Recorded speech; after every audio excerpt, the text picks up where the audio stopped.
He built a magnificent temple, amassed untold riches, and was rumored to converse with demons using a magical ring.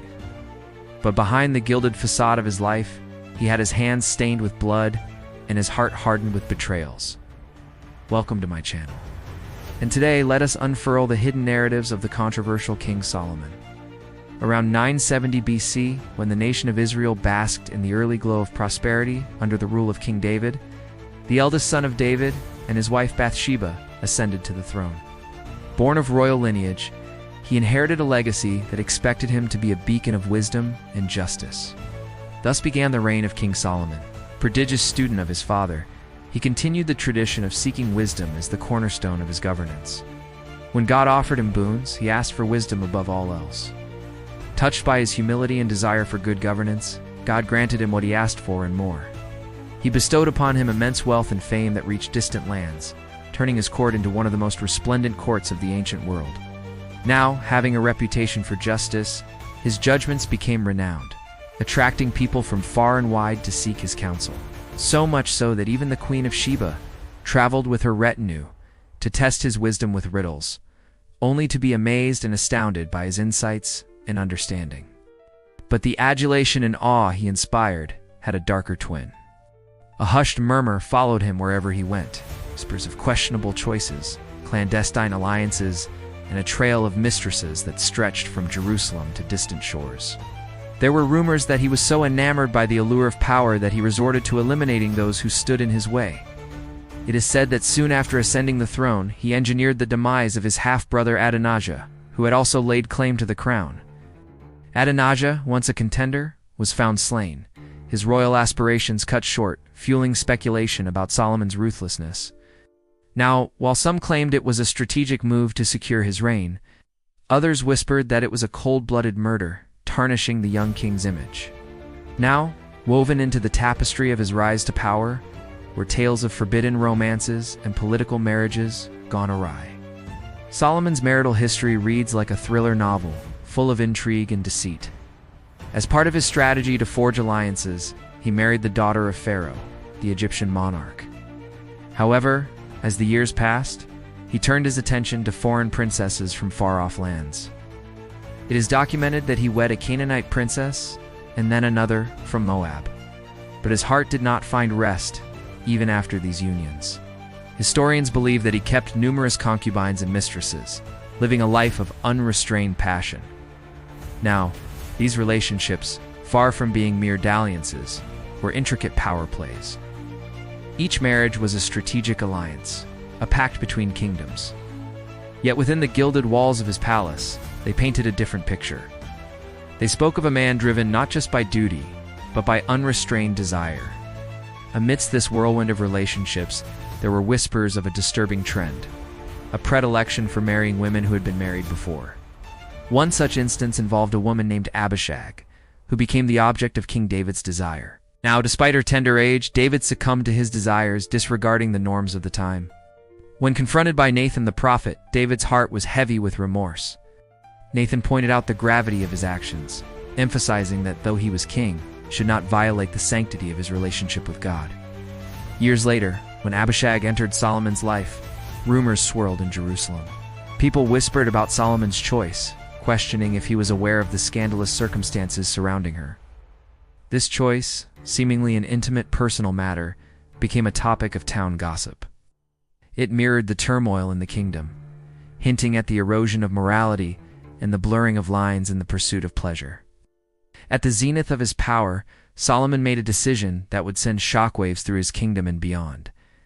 Despite being a devout follower of Yahweh, the God of Israel, he took a detour into the realm of paganism.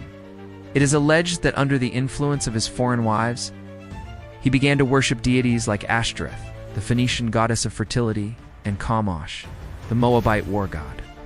This wasn't just a change of faith, it was a schism, a betrayal of the very foundation of his nation's spiritual identity. Now, these actions were not taken lightly. They were deliberate steps that signaled a shift in allegiance. Could it have been an attempt to appease his foreign wives? Or was he genuinely intrigued by these foreign gods? As news of his religious shift spread, protests grew louder.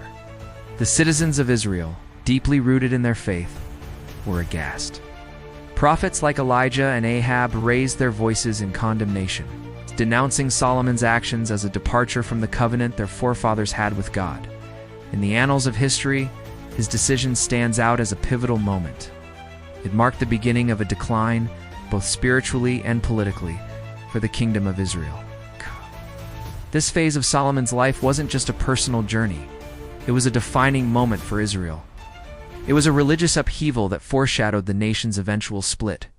His descent into idolatry wasn't a secret. It was an open, deliberate choice. Every shrine he built, every idol he worshipped at, was a testament to his shift. This wasn't a mere stumble from grace. It was a calculated move that changed the course of his legacy. In the twilight of his life, when his vast empire seemed invincible, Solomon made a fateful error that would cast a long shadow over his glorious reign. He decided to expand his empire, stretching his resources and his army too thin. Now, the Bible tells us that he ruled over 15 different nations, from Mesopotamia to Egypt. Managing such a vast empire demanded shrewd governance. But Solomon, blinded by his ambition and the allure of limitless dominion, failed to see the cracks forming in his kingdom.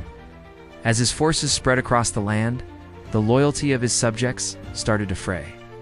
The discontent simmered, waiting for the right moment to boil over. His misstep was monumental. It was a breach in the foundation of his power, a mistake that would unravel the very fabric of his empire. Historians point out that his obsession with expansion was his undoing. Draining his resources and alienating potential allies, Solomon's misstep wasn't just a defeat. It was a crack in the armor of his legacy, a flaw that humanized the almost mythical ruler. The tale of Solomon's fall is a lesson in hubris. His story serves as a reminder that even the brightest lights can flicker and fall. While the accounts in the Bible offer a glimpse into the excesses of his wealth, historians grapple with the magnitude of his fortune. How could one king amass such vast riches? It raises questions about his economic policies and the sources of his wealth. Some argue that his reign saw unprecedented trade and taxation, amassing wealth that seemed almost unimaginable. Others suggest that the stories of his riches were exaggerated for religious and political purposes. The reality of Solomon's wealth remains a puzzle, an enigma that historians try to solve using fragmented accounts and archaeological findings. And then there is the most fantastical and controversial aspect of Solomon's legacy, his alleged association with the occult. In Jewish mysticism and Islamic tradition, he is credited with having a ring that bestowed upon him powers over the supernatural. This ring, known as the Seal of Solomon, was said to have the ability to control elemental beings known as genies.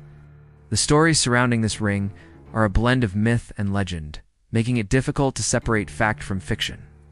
The tales suggest that he used this power for various purposes, from acquiring immense wealth to gaining knowledge and wisdom beyond his years. But these stories also paint a picture of a man willing to cross boundaries, venturing into realms that most would consider perilous. Now, whether these stories are true or embellished over time, they played a significant role in shaping Solomon's image. He became known not just as a king, but as a magician, a ruler who dared to delve into the mysteries of the universe. Now, as the curtain fell on Solomon's life, his kingdom was in disarray. His decisions regarding religion, expansion, and personal life had fractured his empire. When he died, his son Rehoboam ascended to the throne during a time of great political turmoil. The kingdom split into two, Israel and Judah, marking the end of a united Israel. After Solomon's death, his legacy was left at a crossroads. His accomplishments in building and wisdom were counterbalanced by his scandals and mistakes. His story became a complex tapestry, a blend of greatness and fallibility. Today, we remember Solomon not just for his opulence and wisdom, but also for his flaws. His story serves as a reminder that even the brightest of legacies can be tarnished by the shadows of our choices. What do you think? Was Solomon the epitome of human complexity? A leader whose brilliance was marred by his flaws? Or do you think that his legacy should be remembered in spite of his shortcomings? Share your thoughts in the comments below. And if you enjoyed this video, don't forget to subscribe for more historical tales like this one.